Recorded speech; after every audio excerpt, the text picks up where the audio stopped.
नमस्कार, मैं अशोक शर्मा आज के इस एपिसोड में आप सभी का स्वागत करता हूं। दोस्तों, आज हम बात करेंगे हाल ही में हुई कुछ घटनाओं की। पिछले दिनों एक महिला ज्योतिषी के पास गई और भविष्य जानने की इच्छा प्रकट की। ज्योतिषी ने बताया, तुम्हारे 4 बच्चे हैं, 2 लड़के हैं, 2 लड़कियां।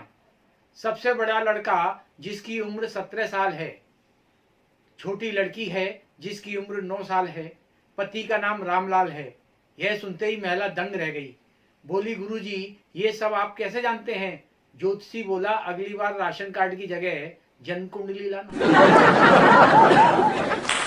एक व्यक्ति का ऑफिस से निकलते ही एक्सीडेंट हो गया।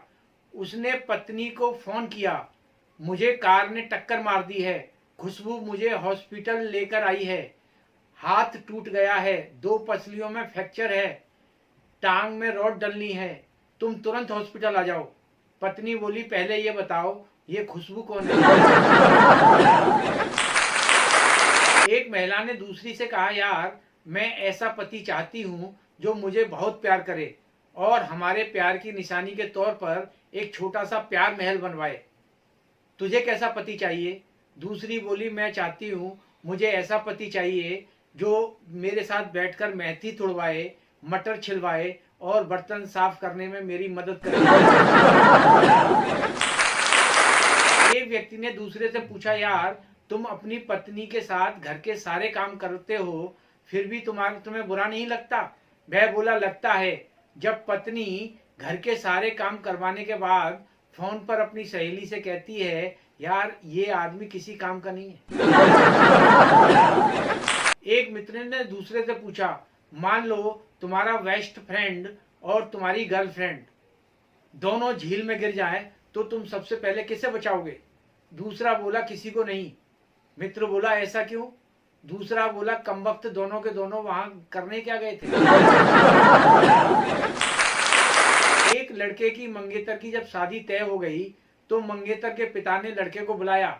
दोस्त बहुत प्रसन्न हुए, शायद लड़के के मन की बात सुनने के लिए बुलाया हो। उन्होंने तुरंत लड़के को उसके घर भेजा, लेकिन जब वह मुंह लटकाए हुए वापस आया तो दोस्तों ने पूछा, क्या हुआ? वह बोला, कुछ नहीं। उसके पिता ने कहा है, बेटा, शादी के रोज पंडाल में ही रहना और ध्यान रखना कि कोई भी क्रॉकरी पंडाल के बाहर न जाने पाए। आजकल दिल्ली के किसान आंदोलन की चर्चा जोरों पर है। दिल्ली की सीमाओं पर किसान पिछले 3 महीने से धरने पर बैठे हैं। धरने पर बैठने के लिए लोगों की ड्यूटियां लगा रखी हैं। कुछ लोग गांव जाते हैं, उनकी जगह दूसरे आ जाते हैं। ऐसे ही कुछ लोग नए आए तो एक गांव वाले की पत्नी पीछे पीछे चली आई और उसे पीटने लगी। लोगों ने कारण पूछा तो उसने बताया, इसे पड़ोसी के खेत से धनिया लाने के लिए कहा था, पागल पुदीना तोड़ कर ले आया। इसे धनिये और पुदीने में फर्क नहीं पता और यहाँ किसान आंदोलन का समर्थन में आकर बैठा है। आंदोलन में बैठे किसान से पत्रकार ने कहा, सरकार कह रही है कि आप लोगों को बहकाया गया है, उसके नुमाइंदे आपको समझाने आ रहे हैं। अगर उन्होंने आपको समझा दिया तो आपका आंदोलन तो वैसे ही खत्म हो जाएगा। किसान बोला, ऐसे कैसे खत्म हो जाएगा? जब हम समझेंगे तभी ना। 3 महीने तक लगातार धरने पर बैठने के बाद एक किसान इतना परेशान हो गया कि सीधा मंत्री जी के घर चला गया और बोला, हुजूर, जब तक मैं जिंदा हूं बात कर लीजिए, अगर मर गया और फिर आपसे बात करनी शुरू की तो आप ताबीज बनवाते फिरेंगे। पिछले दिनों दिल्ली में पेट्रोल और डीजल के बढ़ते रेटों के कारण काफी हंगामा मचा। वहीं एक व्यक्ति अपना स्कूटर लेकर पेट्रोल पंप पर जा पहुंचा और बोला, 20 रुपए का पेट्रोल इस पर छिड़क दो। पेट्रोल पंप वाले ने पूछा, पेट्रोल छिड़कवा कर क्या करेगा? वह बोला, इसे जलाऊंगा। एक व्यक्ति अपनी पत्नी को घुमाने के लिए पेट्रोल पंप पर लाया। पेट्रोल पंप वाले ने पूछा, यह क्या कंपनी वाग है जो इसे घुमाने के लिए यहाँ लाए हो?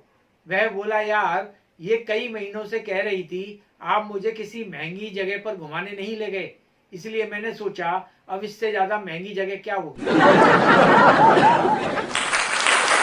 एक डॉक्टर अपनी कार लेकर पेट्रोल पंप पर पहुंचा और 5 लीटर पेट्रोल भरवाया।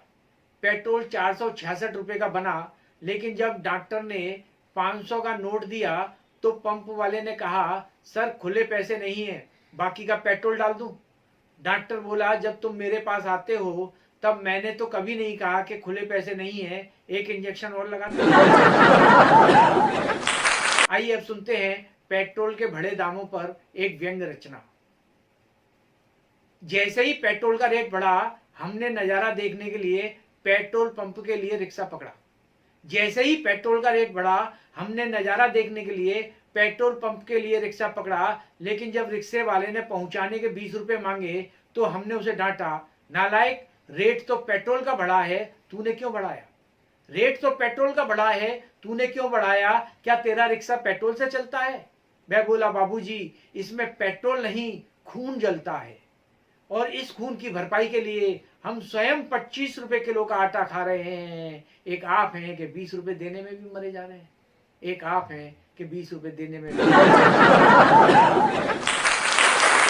बढ़ती हुई महंगाई को देखते हुए एक ने दूसरे से पूछा, यार ये बढ़ती महंगाई हमारी जेब में कुछ छोड़ेगी या नहीं छोड़ेगी? दूसरा बोला, छोड़ेगी, जरूर छोड़ेगी। पहले ने पूछा, क्या?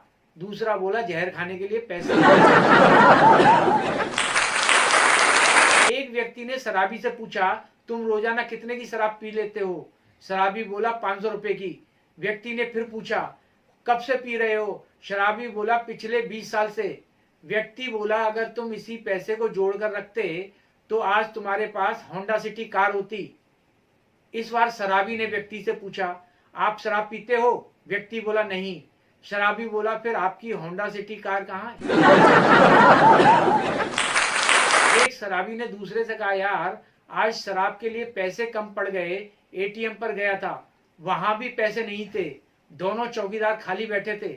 समझ नहीं आता, जब एटीएम मशीन में पैसे नहीं है तो दो चौकीदार किस लिए? दूसरा बोला, यह बताने के लिए कि एटीएम मशीन में पैसे नहीं है। एक व्यक्ति के यहाँ चोरी हो गई तो उसका मित्र सांत्वना देने के लिए उसके घर गया और पूछा, क्या आपने चोरी से बचने के उपाय नहीं किए? व्यक्ति बोला, किए थे, एक कुत्ता रखा था। मित्र बोला, फिर? वह बोला, कुत्ता भी चोरी हो गया। आजकल सोशल मीडिया पर आई खबरों पर लोगों का विश्वास जमता जा रहा है, वहीं टीवी के पत्रकारों पर विश्वास कम होता जा रहा है। एक पत्रकार ने अपना परिचय देते हुए दूसरे से कहा, यार मैं पत्रकार हूं। दूसरा बोला, किस पार्टी के? कुछ अच्छे और सच्चे पत्रकार ऐसे भी हैं जो अपनी ईमानदारी के कारण घर पर बैठे हैं। आइए ऐसी ही एक कविता से आपको जोड़ता हूं। देश के निष्पक्ष और सचेत पत्रकारों में से एक ने अपनी निष्पक्षता का इम्तिहान लिया और एक नेताजी की चुनावी रैली और उसी रैली में एक बच्चे के कुचलने का समाचार देश के सभी बड़े टीवी चैनलों को दिया।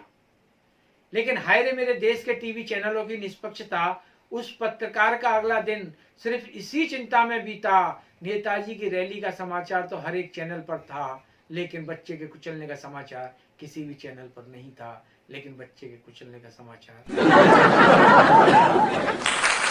आज बस इतना ही। अगले एपिसोड में आपसे फिर मुलाकात होगी, तब तक के लिए नमस्कार।